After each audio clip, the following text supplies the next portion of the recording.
Hey guys, and welcome to another episode tutorial with me, Joseph Evans, author of the Secret Sequence books and the Phoenix Prophecy, The Ember Effect, Soulbound, The Secret of Rain, The Last Goodbye, and Glitch Girl.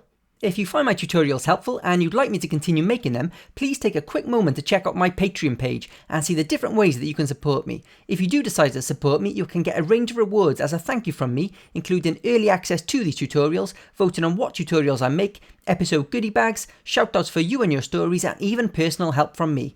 You can also get certain rewards by becoming a member of my channel. All you need to do is click the join button underneath this video or click the first link in the description of this video. Okay, today I'm going to be showing you how to use filters in your stories. So, filters on episode work pretty much like they do on Instagram. They modify a mixture of colours, saturation, brightness and contrast.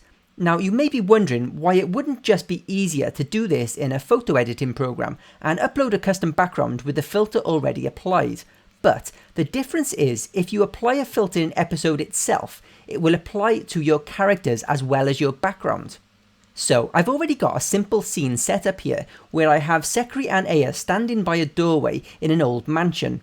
For the purpose of this tutorial, let's say that my story is a horror-based one, and I want to use filters to make this scene look more atmospheric. Now, first of all, episode do provide us with some filter templates that you can find if you scroll down in this right-hand bar and click the little arrow next to where it says filters. To preview any of these, just click the little eye symbol next to them. Now, some of these are probably going to be more useful than others.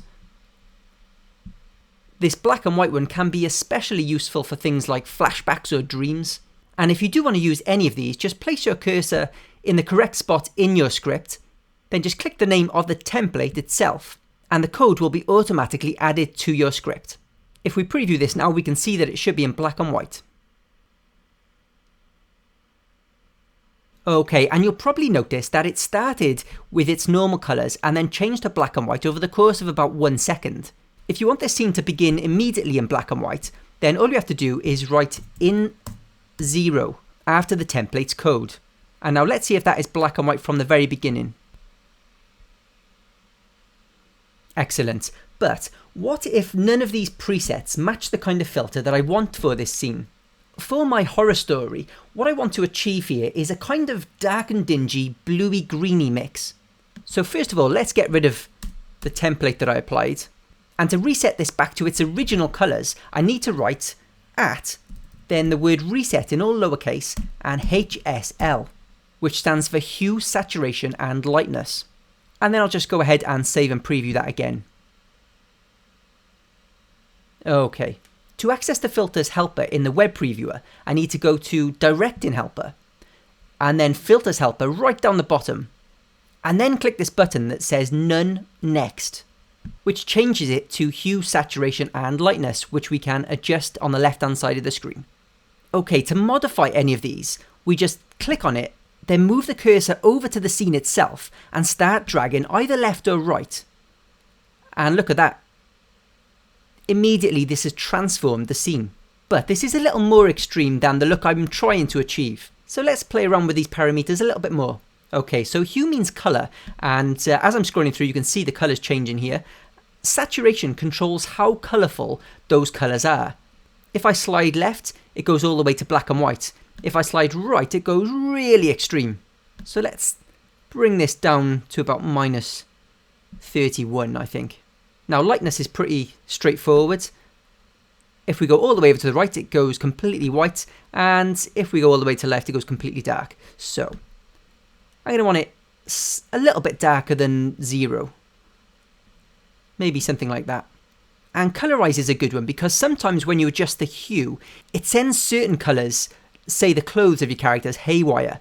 And colorize just kind of normalizes them all. Now, that's looking pretty cool. And this blend here, you can switch between normal, add, multiply, or overlay. And each one gives a different effect. And last of all, opacity is just how visible you want this filter to be. So say the filter itself is a little too strong, just click on that, drag to the left, and if I drag all the way to the left, we're back to our original colours. And if I drag all the way to the right, that is 100% of the filter applied. I'm going to go for something like about 70%. Okay, this isn't exactly what I'm looking for, so I'm just going to play around a little bit more until I get the desired effect. There we go. I think that kind of gives it that spooky, eerie look I'm going for. As if this is in some kind of old mansion that's been derelict for centuries. And if I click this button again that says HSL next, I can switch between HSL and none, which will show us how different it looks from the original colours. Yeah, look at that. That makes such a huge difference to the tone of this scene. Okay, so to add this into my script, I just need to scroll down and click copy. And I'm going to remove this reset HSL because I don't want it to go back to the original colours anymore. And just paste that in place of it. And again, I want my scene to start like this, not fade into that colour. So I'm just going to put in 0 after this line of code. Go back to the beginning. Click save and preview, and we will see if this scene starts with this filter applied. So what else can we do with filters? Well, for a start, we can animate them. Often a scene might require a filter to fade in over time. In Glitch Girl, I've got a scene where Grace tampers with the heating in an auditorium, and it gets super hot in there. In that scene, I had a really bright red filter fade in over the course of about 5 seconds, which made it look like the temperature was really rising to boiling point. And as you've probably gathered, the way to do that is to just change this number from 0 to a 5. We can also use this technology to create flashes of bright light, which can also come in useful for loads and loads of situations. If I copy and paste the line that I've already got here, just underneath, these 3 numbers here correspond to each of the HSL attributes. So the first one is hue, the second one is saturation, and the third one is lightness. If I change this -14 to 100, it will make the scene transition to full white light over the course of 5 seconds. Now to make a flash, of course, I need this to be much less than that. So I'm going to say 0.5 seconds. And to bring that back down to normal in the same duration, I'm just going to copy and paste this line again, directly underneath. And once again change that to 0.5. So this will bring it to full brightness in 0.5 seconds, then bring it back down to normal brightness in another 0.5 seconds. To have 3 of these bright flashes in a row, all I've got to do is just copy and paste these. So there's 3 of them. And I'm just going to add in a reset HSL here, so we can see this fade in from the original colours to this filter. And by default, this reset actually happens over the course of about 1 second again. So let's just put in 0 to make sure that that starts off normal from the beginning. And save and preview.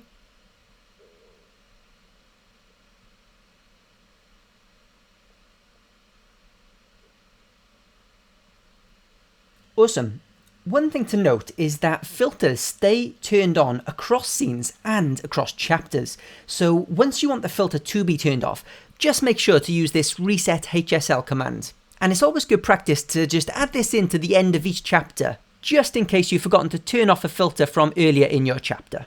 Okay guys, that is all you need to know about filters. They can definitely give your story a super stylized look and give it that extra bit of impact. If this tutorial has helped you in any way, don't forget to subscribe to my channel so you don't miss any of the helpful tutorials that I've got coming up. And if you'd like to support me and get some exciting rewards like early access to these tutorials and personal help from me, head over to my Patreon page, patreon.com/author Joseph Evans, or click the join button underneath this video. If you have any questions about any of this, make sure to comment them down below, and if you know the answer to anyone else's questions in the comments, it would be great if you could give them a quick answer to help them out. Thank you so much for watching guys, good luck adding filters to your stories, and I will see you all in my next video.